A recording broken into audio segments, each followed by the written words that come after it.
வணக்கம். Welcome to இன்னைக்கு special. இன்னைக்கு நம்ம பார்க்க போற சமையல் மட்டன் கிரேவி.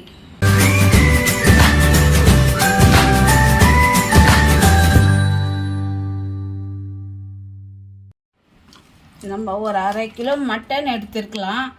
மட்டன் கிரேவி செய்யறதுக்கு இதில் நம்ம ஒரு ஸ்பூன் தயிர் போட்டுக்கலாம், ஒரு 1/2 ஸ்பூன் மஞ்சள் தூள் போட்டுக்கலாம், ஒரு 1/4 ஸ்பூன் உப்புத்தூள் போட்டுக்கலாம். இது எல்லாம் சேர்த்து மிக்ஸ் பண்ணிக்கலாம். நம்ம மிக்ஸ் பண்ணிவிட்டு ஒரு 5 நிமிஷம் ஊறட்டும். நம்ம மசாலா ரெடி பண்ணிக்கலாம்.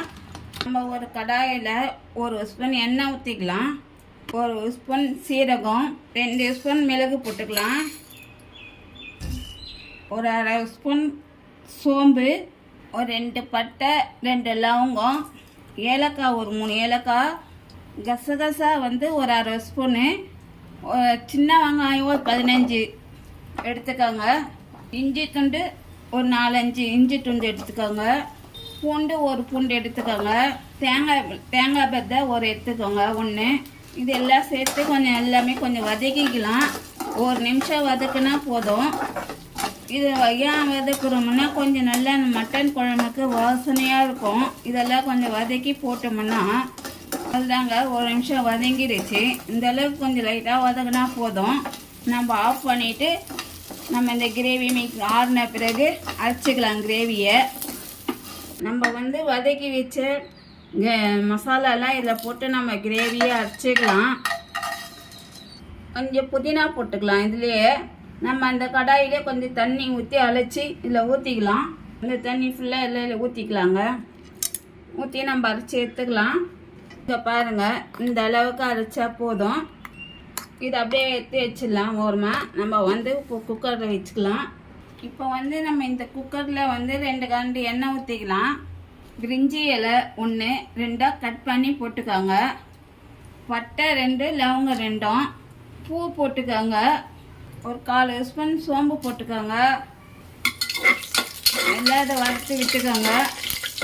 வறுத்து விட்ட உடனே வெங்காயம் ஒரு 2 வெங்காயம் பொடிசாக அரிஞ்சு வச்சுருக்கேன். இது அப்படியே போட்டுக்கோங்க. கொஞ்சம் வெங்காயம் நல்லா வதங்கட்டும். இதனால் வெங்காயம் வதங்கிட்ட பிறகு கொஞ்சம் கொத்தமல்லி இதிலே போட்டுக்கோங்க, வேப்பிலை கொஞ்சம் போட்டுக்கோங்க. அப்படியே வதக்கி விட்டுக்கோங்க. இங்கே பாருங்கள், இந்த அளவுக்கு வதங்கிடுச்சு. இப்போ தக்காளி போட்டுக்கலாம். தக்காளி அரிஞ்சு வச்சுருக்கேன். சின்னதாக இருந்தால் 4 எடுத்துக்கோங்க, பெருசாக இருந்தால் 3 எடுத்துக்கோங்க. இது தக்காளி வதங்கட்டும். தக்காளி வதங்கிறதுக்காக ஒரு 1/2 ஸ்பூன் உப்பு போட்டுக்கிறேன். ஏற்கனவே நம்ம மட்டனில் கொஞ்சம் உப்பு போட்டிருக்கோம், நீங்கள் பார்த்து போட்டுக்கோங்க.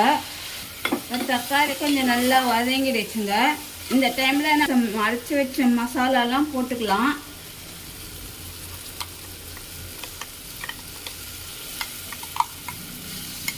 எல்லாத்தையும் சேர்த்து மிக்ஸ் பண்ணிக்கலாம்.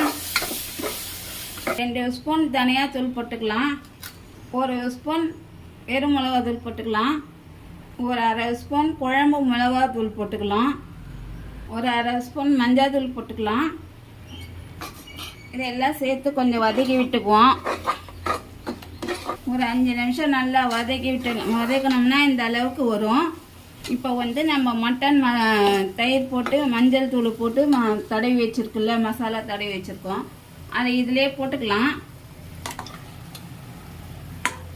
தயிர் எதுக்கு போட்டு மிக்ஸ் பண்ணோம்னா சீக்கிரம் நல்லா வெந்துடும்.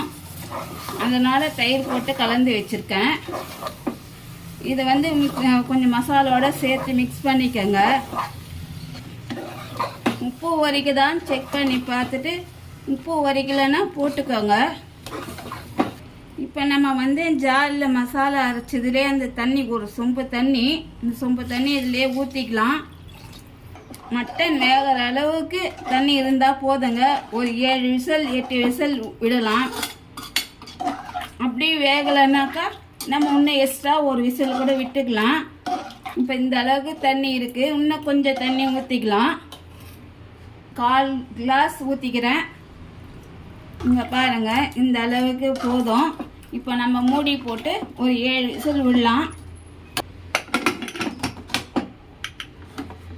நம்ம ஒரு 7 விசில் விட்டாச்சு. விட்டால் பார்த்து கொஞ்ச நேரம் ஒரே ஒரு நிமிஷம் அப்படியே ஸ்டவ்லேயே விட்டுட்டு எடுங்க. இங்கே பாருங்கள், நல்லா இதுவாக இருக்குது, நல்லா கிரேவியாக இருக்குது.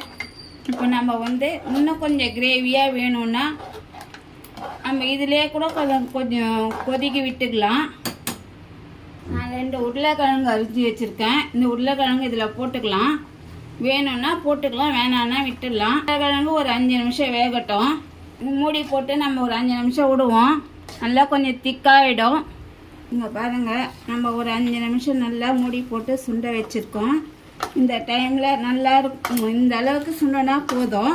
இதுலேயே நம்ம சாதத்துக்கு, சப்பாத்திக்கு, தோசைக்கு, இட்லிக்கு எல்லாத்துக்கும் இதையே நம்ம ஊட்டின்னு சாப்பிட்டுலாம். களிக்கும் நல்லா இருக்குங்க.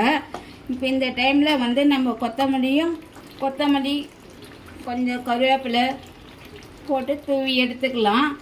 இது ரொம்ப அருமையாக இருக்குங்க. இது உங்களுக்கு வீட்டிலே நீங்கள் செய்து பாருங்கள். உங்களுக்கு பிடிச்சிருந்தா லைக் பண்ணுங்கள், ஷேர் பண்ணுங்கள், சப்ஸ்கிரைப் பண்ணுங்கள். தேங்க்யூ.